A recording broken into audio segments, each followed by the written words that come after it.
This is Standing Watch. And now, Evangelist Norbert Link. Greetings, everyone, and welcome back to our Standing Watch program. Germany, Europe are in preparation for a worldwide nuclear war. Isn't that a very bold statement? Can that be proven by the facts? Many people wouldn't believe that. Many people think, oh, well, it's not that bad. Couldn't possibly be that bad. They would be wrong. Today I will show you what is happening. I just came back from Germany, from Spain. I could see with my eyes, I could hear with my ears what is going on, because some are awake.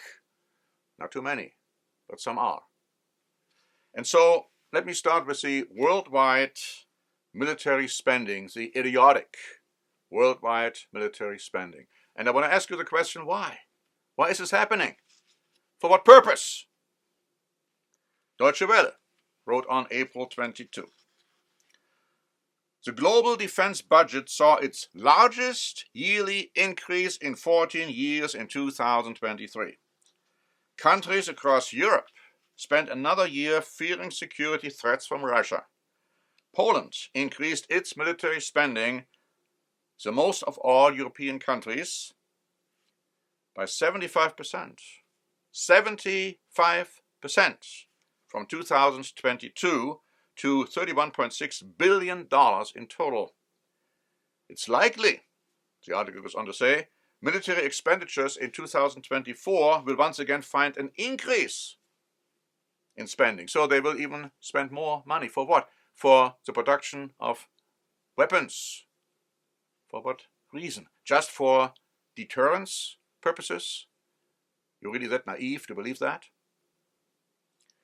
The article continues. Niklas Schörnick, a political scientist at its Peace Research Institute in Frankfurt, said he had a pessimistic outlook. Of course he does. We all should.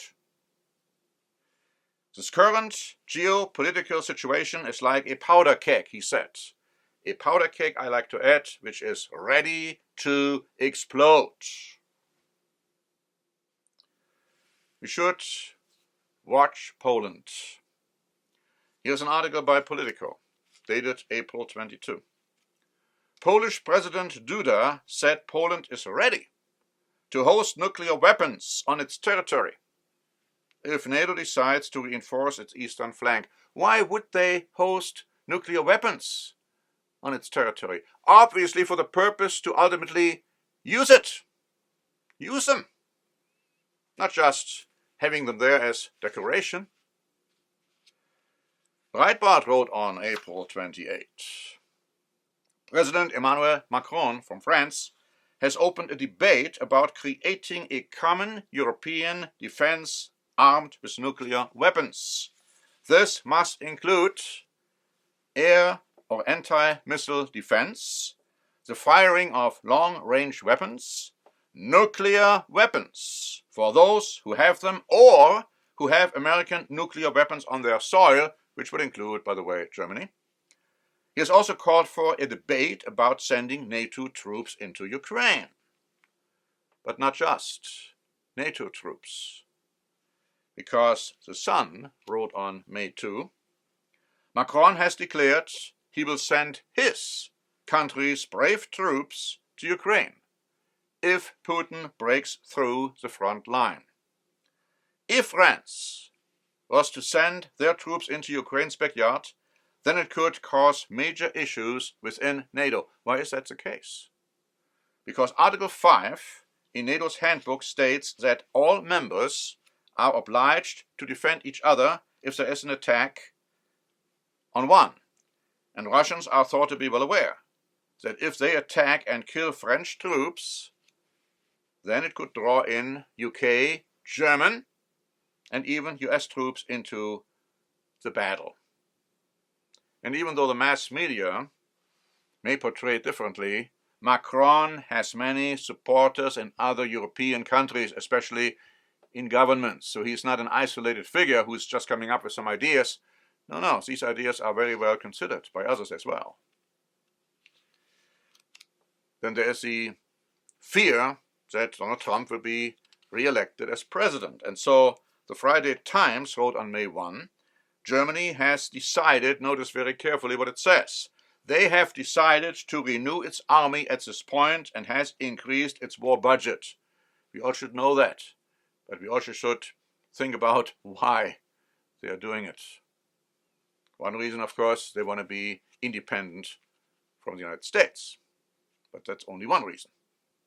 It goes on to say, Europe is understandably concerned about the potential implications of a Trump presidency. It can be reasonably presumed, the article says, so it's not only me saying this.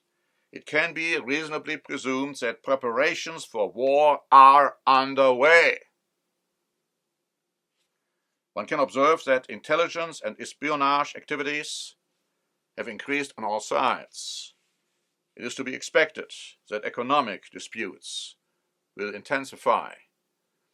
Economic disputes, unless they are resolved, will always end in military disputes. Let me talk a little bit about Germany now, and I want to talk about the biggest opposition party, the CDU, and what they just did. Barron's wrote on May 7.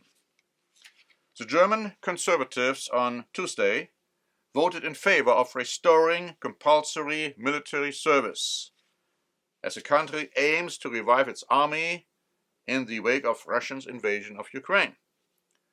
The CDU-CSU alliance, currently Germany's largest opposition party, approved a motion calling for a temporary return to conscription. The Conservatives have already pledged to introduce a year of compulsory community service for young people, which could be completed in the army or by working in civil society.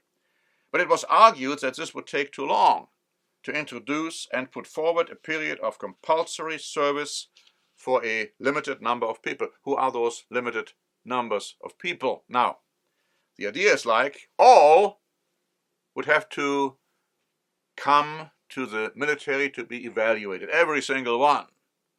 And then they would decide who of those who are there would be drafted. So it's coming. Compulsory military service in Germany is coming. The next article will prove that beyond any shadow of a doubt. That is by Die Welt, dated April 25. Talking about Minister of Defense Boris Pistorius, who has been, they say, by far the most popular politician in Germany for more than a year. On the question of a possible reintroduction of compulsory military service, Pistorius stated that he had a clear plan in mind, and notice his statements. If we want to be able to defend ourselves, always talking about defense. Well, defense can also include a preparatory strike, a preventive strike. You should understand that. He says, if we want to be able to defend ourselves and be capable of war in the future, we need a stronger army, emphasized the SPD politician.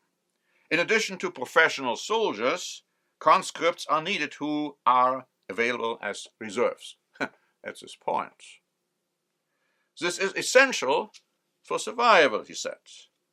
He's currently thinking about intermediate steps to compulsory service, which he would like to present shortly. I will come out with a concrete proposal in the month of May, he said. Sounds very much like what the opposition party, the CDU, has just come up with. Now this is very troublesome.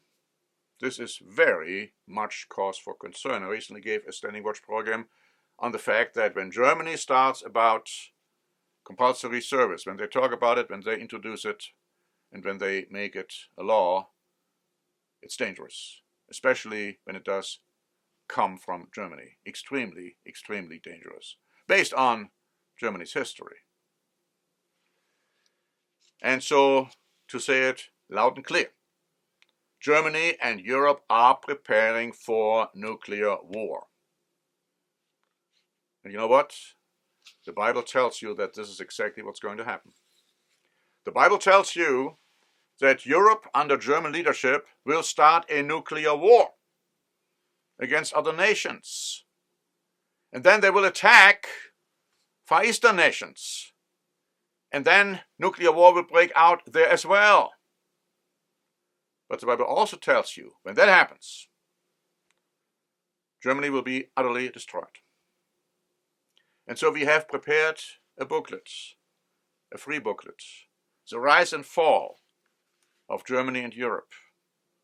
You should read this booklet to realize what the Bible has been prophesying for over 2,000, 3,000, 4,000 years. What is going to happen to Europe, to Germany in these end times. This booklet will explain it, and the facts will be very clear. So please ask for a free copy.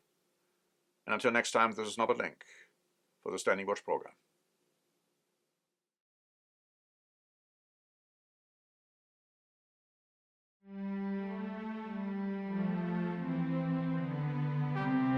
Standing Watch is a presentation by The Church of the Eternal God, P.O. Box 270519, San Diego, California 92198. More information is also available at our website, eternalgod.org.